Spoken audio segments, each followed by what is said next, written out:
So continuing on our topic of stroke, doctor, in your experience, when the patient is medically stable, can we discharge him home, or do you feel that he needs to have quality care in the hospital itself, or he can have a home-based physiotherapy or occupational therapy but continue it at home?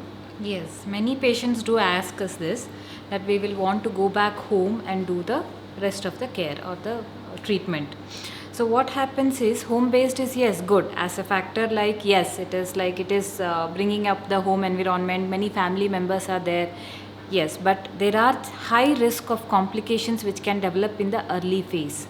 Early, I mean, it is as early as 3 months to 6 months. And this early phase is the phase where early intervention or the rehab can actually pull them or push them towards the recovery, and they can go back home in a better position than going in a bed bound state. So the complications which can develop are actually improper positioning, which can lead to pressure sores, feeding without any supervision, or giving fluids because you feel the patient's throat is dry or lips are dry, so that can lead to aspiration. This can end up the patient landing up again back in ICU. So again an extra burden of staying in the ICU, again the patient goes back a step behind. And to avoid all these things, they can also develop, because of long hours of lying down, they can develop deep vein thrombosis that can lead to a repeat stroke. Or the patient is also at risk of having a recurrent stroke. So identify all these things can happen in a better way when they are in the hospital based setup. So these patients are also at risk of going into electrolyte imbalance At home.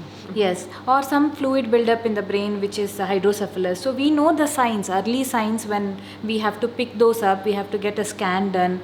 Rather than having an early scan and intervening at an early date so that the damage is less, if it becomes late, again the damage is more, and the physical loss or the impairments that the patient suffers is more. So you mean at home we might have loss of consciousness again, have a fall, have a fracture because of it, or a stroke, re-stroke. So the risk is very high. Yes. Okay. So to avoid all those, always institution-based rehab would be ideal in the initial phase for patients who are not in a state to be discharged home. So even in the institution-based thing, so nursing care is good. The rehab team, which involves medical person, which involves physiotherapist, occupational therapist, speech and swallowing therapist. So all these people, when they are intervening in a well-informed way, like what is happening with the patient, each of the team members is informed well, and they go in the flow, and according to the patient's condition, they will modify the treatment.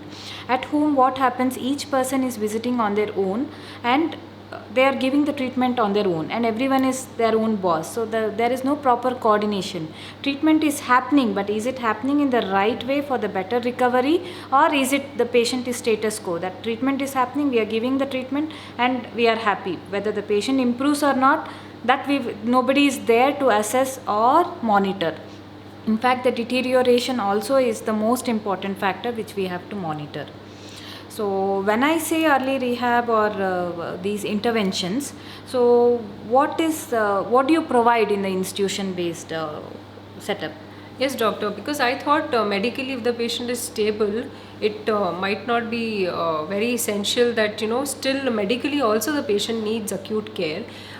Physical rehab wise, yes, he does need acute care. Why? Because as you said that informing each other, that team approach won't be there at home. When it comes to a institutional approach, what happens is, suppose the physiotherapist is taking care of the movements, so we will time it well with the occupational therapist, wherein she will come and do the functional activities. So we can inform her that okay, fine, we have reached this level, we have reached these targets, and now you can take it ahead from here and focus more on the functional activities. He is ready to do the activities of daily living, like you can train him for bathing, because we have to train the individual for very small activities of even brushing his teeth, combing his hair, or be it bathing. So the occupational therapist knows that he is fit enough medically, physically, and now she can train him task oriented also.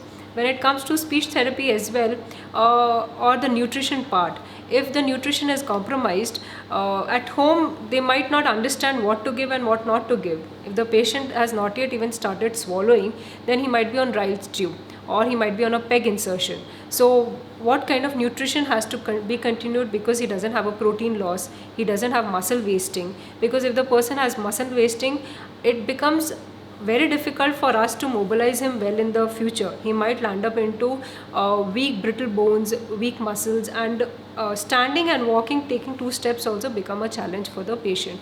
So the nutrition shouldn't get compromised over there.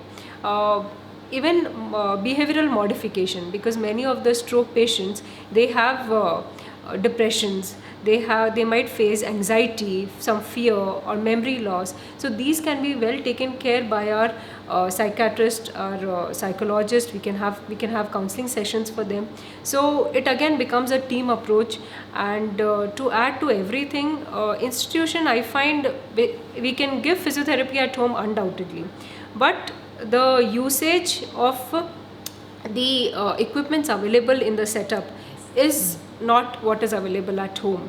Like basic tilt table, basic parallel bar walking, or when it comes to advanced technologies like HBOT, hyperbaric oxygen therapy, or virtual reality for the patient. So these things we cannot take everything home, it won't be possible. So we can have also very important thing, what in my experience I have seen, when one person is affected and he sees somebody else doing the same thing or equally affected, he gets motivated that okay, there is a ray of hope, people do get better. So that group therapy, learning from each other, similar affected people, is what happens in an institution, unlike home. So in my experience, yes, rehab based also, we have seen that the results are better in patients when we rehabilitate them in our hospital itself rather than home care. Yes, so you mean like more number of hours the patient is engaged, either True, equipment based true. or the skill based of the professionals who are there in the Yes. institution. Also, when as and when they develop any, say if the patient is not cooperating with the treatment, so at home they feel like okay, the patient is not in mood. So if this happens on a daily basis, so the team gives an feedback to the medical person that yes, they are not cooperating at all for few days. So that means they are into going or falling into depression. So which is very common in stroke patients, like a healthy moving person suddenly stops moving or is in a different state. So many people are coming, they are cleaning him, he's not independent, so they are bound to go into depression or low mood. So we can address all those and not needing severe medications at a later date, but at earlier intervention we can address all these.